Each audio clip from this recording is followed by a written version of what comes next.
State health leaders announced they're taking a different approach to COVID-19 contact tracing now. 2 News Oklahoma's Jeanette Quesada explains why they reached the decision and what it means for you. Jeanette? Karen, state health leaders tell me it was time to move to a more strategic approach and provide Oklahomans the opportunity to be the driver of their own personal health and the health of their family.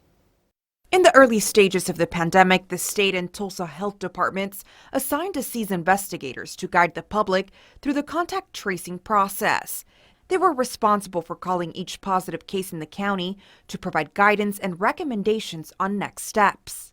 My name is Raven Helmick. I'm calling from the Tulsa Health Department. We would work through what their most infectious period was and help them to identify those close contacts. Now, individuals will no longer receive a phone call from a disease investigator if the results come back positive.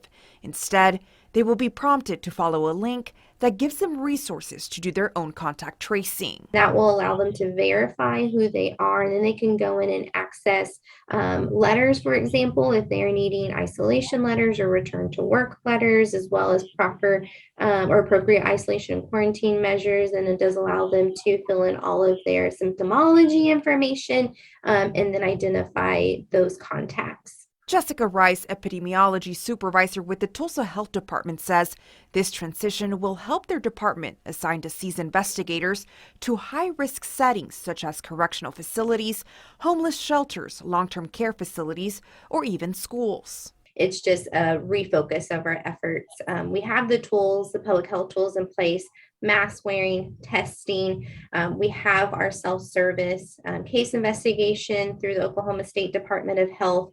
And so people will still be receiving those recommendations through that automated process.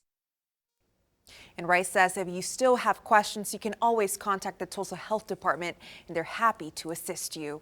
In studio, Jeanette Quesada, 2 News Oklahoma.